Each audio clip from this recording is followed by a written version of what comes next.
tulay. Ayun no, tingnan nyo mga kakulit.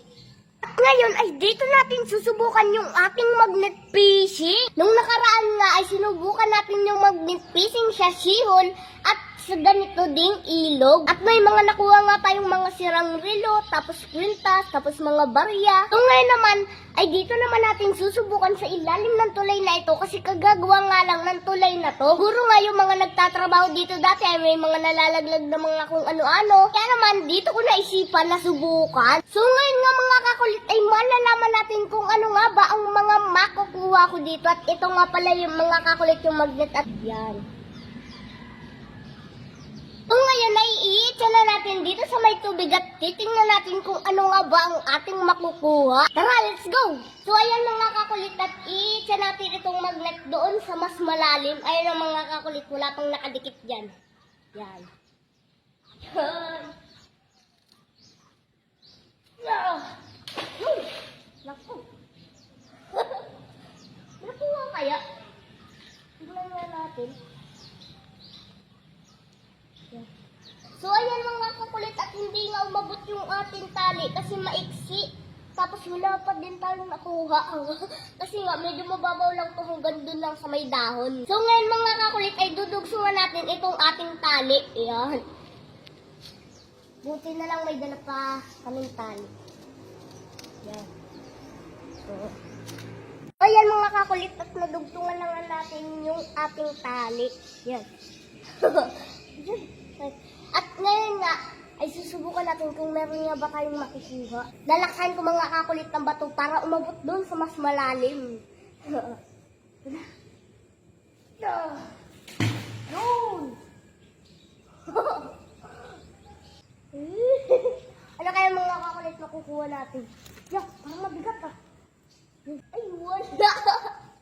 Wala tayong nakuha! Yan o.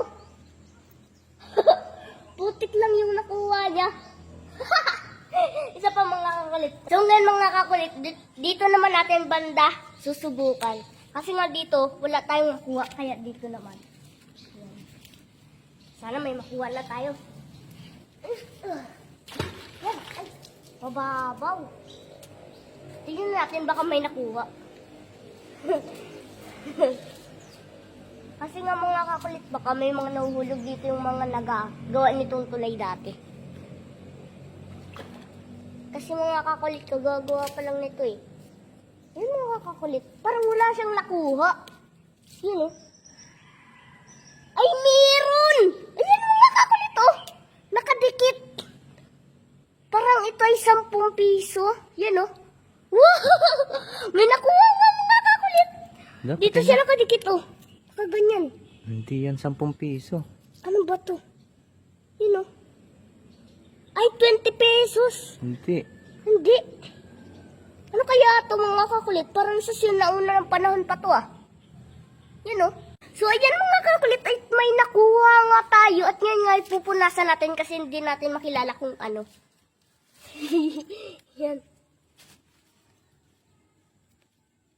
Ano ba to? Yun. Ang dumi. So, ayan mga kakulit at medyo kalawangin na talaga siya. Yan o. At hindi nga namin alam kung anong klaseng pera nga ba to. Yan o. Comment nyo mga kakulit kung ano nga bang klaseng pera to. Yan. Parang sinaunang pera, ano? Parang sinaunang pera. Parang hindi ito nalaglag ng mga nagtatrabaho dito. Kasi mga kakulit, kalawangin na siya. So ngayon mga kakulit ay susubukan na ulit natin kasi meron nga tayong nakuha na isa oh. Yan, patong muna natin dito. So ayan mga kakulit at velo na nga tayo. At ibabato na nga natin to dun sa mas malalim talaga para may makuha naman tayo. Yun! Lang. Lalim na nun. Tingnan natin mga kakulit, baka may nakuha siya. O habang naghahila tayo, may dumidikit na. Yan mga kakulit, tingnan natin. Baka may nakuha na to. Parang wala ah. Tingnan natin mga kakulit. Baka maliit lang. Ay na, ito mga kakulit oh. Ano nakuha? Susi! Yun! Maliit siya mga kakulit. Punasan ulit natin. Yan. Susi nga siya mga kakulit. Yun oh. Kalawangin na din. Medyo kalawangin na din oh. Yun oh. Parang nahulog to ng mga nagtatrabaho dito. Susi oh. Yan mga kakulit at dalawa nga yung nakuha natin. Isang coins na hindi namin alam kung ano ba. At isang susi. Yan. So ayan mga kakulit at hindi na sayang yung pagod natin dito dahil meron nga tayong nakuha dito kahit dalawa lang. Yun oh.